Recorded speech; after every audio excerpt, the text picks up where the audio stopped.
Assalamualaikum warahmatullahi wabarakatuh. Perkenalkan, nama saya Gilang Pratama. Saya dari jurusan S1 Perbankan Syariah IAIN Metro, NPM saya 2302104. Di sini saya akan menjelaskan tentang pendekatan sistem manajemen. Latar belakang, manajer memecahkan masalah agar perusahaan dapat mencapai tujuannya. Selama proses pemecahan masalah, manajer membuat berbagai keputusan, dan beberapa elemen pemecahan masalah harus ada.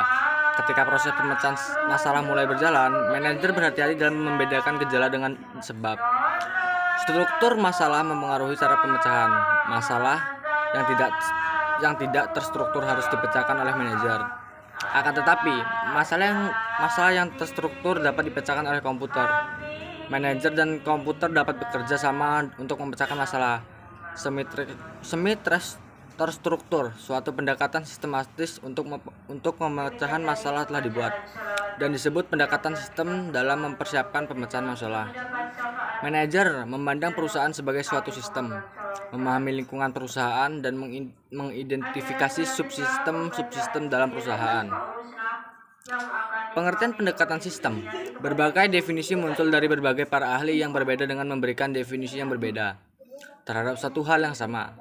Salah satu definisi menyatakan bahwa pendekatan sistem sebagai sebuah teknik dalam menerapkan pendekatan ilmiah untuk memecahkan masalah yang kompleks, yang menekankan pada analisis dan perancangan secara menyeluruh, atau ada juga yang berpendapat sebagai sebuah filosofi atau persepsi tentang struktur yang terkoordinir secara efisien dan optimal dalam menjalankan aktivitas dan operasi perusahaan dalam berorganisasi apapun. Beberapa peneliti melihat pendekatan sistem adalah sebagai perluasan dari metode pemecahan masalah.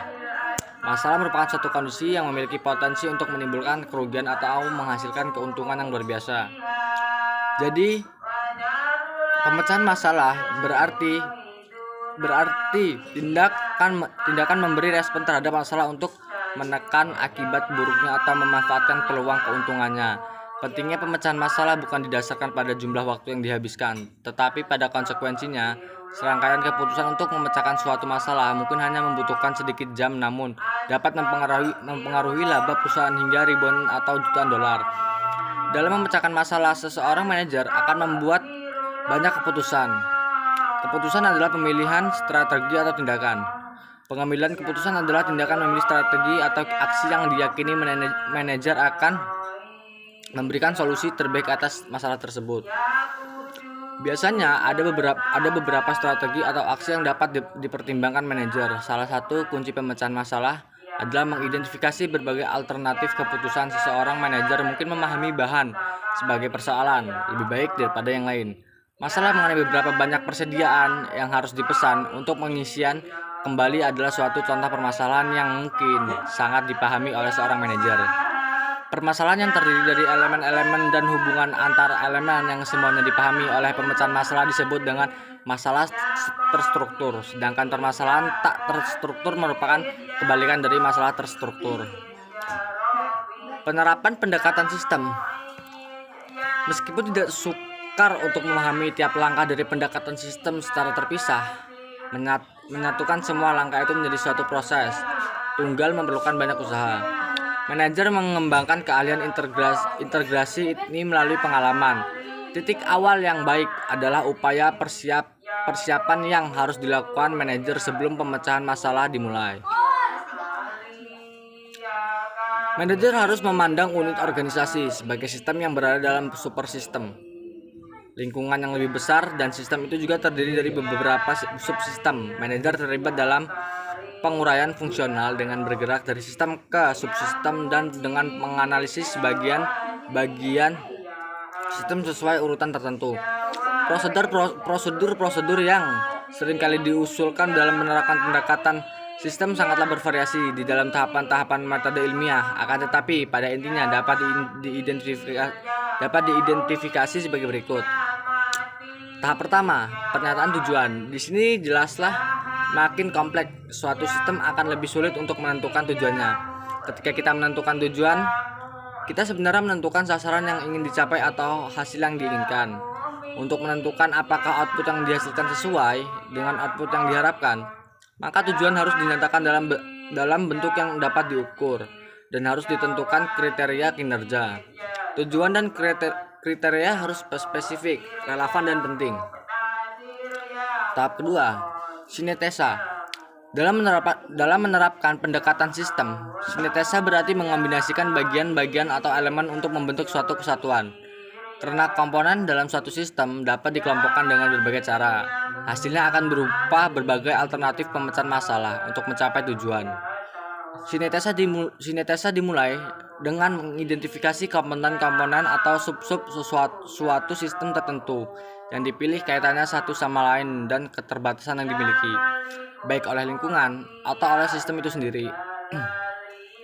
Selanjutnya kita merancang beberapa alternatif model sistem yang pada dasarnya merupakan proses untuk mengubah input menjadi output. Tahap ketiga, evaluasi.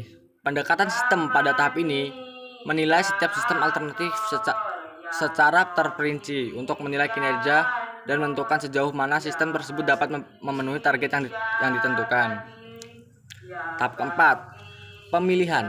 Pada tahap keempat ini, pendekatan sistem, kita melaksanakan pemilihan terakhir dari beberapa alternatif sistem berdasarkan pada hasil penelitian kita. Pada akhirnya, meskipun alternatif sistem tersebut dapat diuraikan, sistem tersebut tetap tidak dapat diperbandingkan dengan tepat. Hal ini disebabkan jumlah karakteristik yang menjadi perhatian sangat banyak, sehingga meningkatkan kompleksitas proses pemilihan. Suatu hal yang perlu disadari dalam proses pemilihan adalah bahwa suatu sistem apapun dalam proses pemilihan suatu sistem apapun akan menjadi sempurna dalam berbagai pertimbangan, dan iri adalah hal yang tidak dikehendaki. 5. Tahap kelima, penerapan. Pada tahap kelima juga merupakan tahap terakhir dalam pendekatan sistem adalah penerapan sistem. Ini merupakan arah di mana kita pada akhirnya akan menemukan sebaik atau seburuknya apa sistem kita sebenarnya bekerja dalam mencapai tujuan. Penggunaan konsep sistem. Dalam pengertian yang paling sederhana, konsep sistem memberikan kita pemikiran tentang manajemen. Konsep-konsep tersebut memberikan kerangka acuan untuk menilai akibat pengambilan keputusan manajemen. Organisasi perusahaan bukan saja merupakan contoh dari sistem dengan berbagai macam substitusinya, tetapi organisasi perusahaan itu sendiri merupakan sebuah subsite dari sistem yang lebih besar. Kekompleksannya sangat besar apabila manajer tidak berusaha untuk menyederhanakannya. Akan tetapi, dengan mengidentifikasi subsistemnya seperti akuntansi, produksi, pendidikan, dan lain-lain, hubungan di antara subsistem, hubungan horizontal, dan antara subsistem dan sistem hubungan vertikal di dalam organisasi. Seorang manajer dapat mengetahui percabangan dari berbagai macam keputusannya dari semua uraian di atas tentang penggunaan konsep sistem dengan beberapa ide penerapan konsep sistem tersebut. McHolden Miles dalam buku Azhar Susanto tahun 2009 menyatakan bila ciri-ciri berikut dipenuhi, penerapan konsep sistem dapat memberikan banyak manfaat. Ciri-ciri tersebut adalah: yang pertama, sistem harus buatan manusia tentunya. Kedua, sistem komponen dari sistem harus memberikan andil dalam mencapai tujuan sistem secara keseluruhan. Yang ketiga, sistemnya besar, khususnya bila dibuat dari sudut biasa. Keempat, beberapa fungsi biasanya dilakukan dengan mesin, yang lainnya dilakukan dengan manusia. Seperti yang kita ketahui pada bagian sebelumnya, bahwa konsep sistem dapat bermanfaat untuk membantu pelaksanaan fungsi manajemen agar lebih efektif. Pendataan ini dapat diterapkan saat kita menjalankan sistem apapun, baik itu sistem di departemen pendidikan, perusahaan industri, ataupun bagian sistem informasi itu sendiri. Agar efektivitas suatu sistem dapat tercapai dengan baik, maka kita harus dapat mengendalikan dan mengarahkan sistem tersebut ke sasaran yang lebih ditetapkan. Untuk maksud ini, kita harus mengerti sistem tersebut dengan baik, supaya keputusan yang memadai untuk setiap langkah kegiatan yang diambil, upaya dalam memahami suatu sistem, bahkan yang kompleks sekalipun, serta untuk meningkatkan kemampuan kita dalam memberikan keputusan yang lebih baik, sehingga menjadi manajer Yang lebih baik disebut sebagai pendekatan sistem atau penerapan konsep sistem dalam proses pengambilan keputusan. Siklus hidup sistem. Tidak ada manusia yang terlepas dari sistem. Sistem terdapat di mana saja dan manusia tidak bisa hidup tanpa sistem. Banyak manfaat yang dapat kita peroleh dari sistem, yaitu sebagai berikut. Yang pertama tentunya, sebagai sistem sebagai produk sistem, berarti sistem dapat dibuat dan dapat diperjualbelikan. Banyak konsultan yang memiliki aktivitas dalam pembuatan sistem. Suatu kesalahan yang sering mereka lakukan adalah mereka menjual sistem pada suatu perusahaan hanya dengan menduplikasi sistem yang pernah dibuatnya di perusahaan lain. Sistem pada dasarnya berisi kebijakan manajemen tersebut tidak sama, walaupun jenis perusahaannya sama, maka sistemnya tidak akan persis sama tentunya. Yang kedua, sistem sebagai alat. Sistem sebagai alat berarti sistem tersebut digunakan oleh manajemen dalam mengoperasikan perusahaannya. Perusahaan seperti Kentucky Fried Chicken dan MC McDonald merupakan perusahaan yang beroperasi mengandalkan pada sistem. Pada dasarnya, produk yang dibuat mereka, bahan-bahannya semua ada di Indonesia. Tapi kalau orang Indonesia membuat ayam goreng sendiri dengan kualitas yang sama dengan mereka dan dijual dengan merek lain, maka popularitas dan omset penjualnya tidak akan sebanyak kalau kita menggunakan standar sistem yang diberikan oleh mereka. Jadi di sini kalau bisa dipahami, sistem di samping digunakan sebagai alat manajemen dalam mengoperasikan usahanya juga digunakan sebagai alat bersaing dalam mempertahankan kelangsungan usahanya. Ketiga, sebagai pola pikir. Pola pikir sistem digunakan dalam pendekatan sistem seperti yang telah dijelaskan sebelumnya. Pola pikir sistem merupakan upaya yang dilakukan dalam proses pengambilan keputusan dengan berusaha memahami sistem dari suatu objek atau masalah yang sedang dihadapi, bahkan yang kompleks sekalipun, dengan tujuan untuk lebih meningkatkan kemampuan kita dalam memberikan keputusan yang paling baik. Keputusan yang dihasilkan berdasarkan pola pikir sistem, hasil keputusan akan sangat sistematis. Sistem antarorganisasi (IOS). Karena sistem informasi merupakan komponen dari organisasi, pada dasarnya merupakan komponen dari organisasi. Karena itu, kalau pembahasannya mengenai komponen-komponen diperluas ke dalam suatu organisasi, maka selain komponen yang dijelaskan sebelumnya, ada komponen-komponen lain yang disusun berdasarkan konsep organisasi. Menurut sudut pandang organisasi, komponen penting lainnya dalam suatu organisasi dapat berupa tempat bekerja, budaya, kekayaan, dan pengaruh di suatu organisasi. Suatu organisasi agar dapat beroperasi dengan lancar dalam mencapai suatu tujuan yang telah ditentukan. Komponen-komponen yang dimilikinya harus berinteraksi dengan baik dan harmonis. Informasi merupakan kunci yang memungkinkan organisasi mencapai dan memelihara kesatuan dan harmonisasi tersebut. Jadi di sini kesimpulannya, langsung kita ambil kesimpulan saja. Pendekatan sistem adalah sebagai perluasan dari metode pemecahan masalah. Masalah merupakan suatu kondisi yang memiliki potensi untuk menimbulkan kerugian atau menghasilkan keuntungan yang luar biasa. Jadi pemecahan masalah berarti tidak memberi respon terhadap masalah untuk menekan akibat buruknya atau memanfaatkan peluang keuntungannya. Permasalahan yang terdiri dari elemen-elemen dan hubungan antar elemen yang semuanya dipahami oleh pemecah masalah disebut dengan masalah terstruktur. Sedangkan permasalahan tak terstruktur merupakan kebalikan dari masalah terstruktur. Proses pemecahan masalah secara sistematis bermula dari John Dewey, seorang profesor filosofi di Columbia University pada awal abad ini. Dalam bukunya di tahun 1910, ia mengidentifikasi tiga seri penilaian yang terlibat dalam memecahkan suatu kontroversi secara memadai. Mengenai kontroversi, menimbang klaim alternatif, membentuk penilaian, pola dasar, dan langkah-langkah pendekatan sistem. Dikelompokkan menjadi 3 tahap, yaitu usaha persiapan, usaha definisi, dan usaha solusi.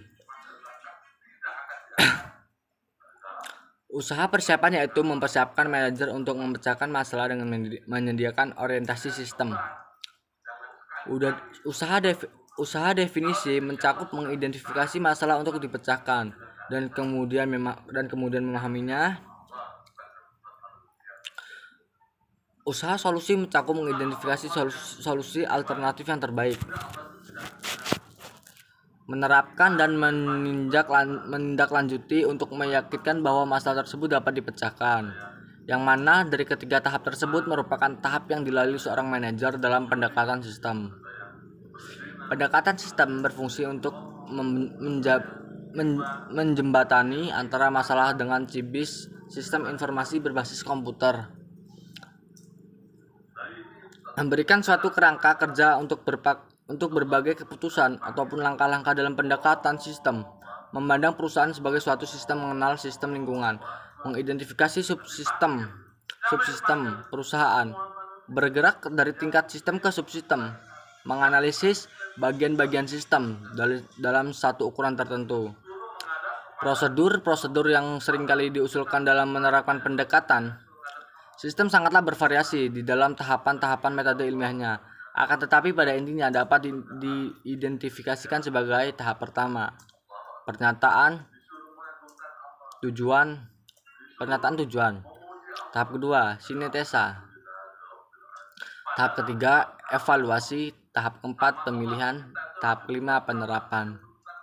Dari semua uraian di atas tentang penggunaan konsep sistem dengan beberapa ide penerapan konsep sistem tersebut, McCall dan Miles dalam buku Azhar Susanto tahun 2009 mengatakan bila ciri-ciri berikut dipenuhi, penerapan konsep sistem dapat memberikan banyak manfaat. Ciri-ciri tersebut adalah sistem harus buatan manusia. Setiap komponen dari sistem harus memberikan andil dalam mencapai tujuannya. Sistem secara keseluruhan, sistem besar khususnya, bila dibuat dari sudut biasa, beberapa fungsi biasanya dilakukan dengan mesin, yang lainnya dilakukan dengan manusia. Tentunya banyak manfaat yang dapat kita peroleh dari sistem, yaitu sebagai berikut. Sistem sebagai produk, sistem sebagai alat, sistem sebagai pola pikir menurut sudut pandang organisasi, komponen penting lainnya. Dalam suatu organisasi dapat berupa tempat bekerja, budaya, kekayaan, dan pengaruh di suatu organisasi. Suatu organisasi agar dapat beroperasi dengan lancar dalam mencapai suatu tujuan yang telah ditentukan, komponen-komponen yang dimiliki haruslah berinteraksi dengan baik dan harmonis. Informasi merupakan kunci yang memungkinkan organisasi mencapai dan memelihara kesatuan dan harmonisasi tersebut. Kebijakan etika organisasi berkaitan dengan informasi meliputi privasi organisasi, kepemilikan, akuntabilitas,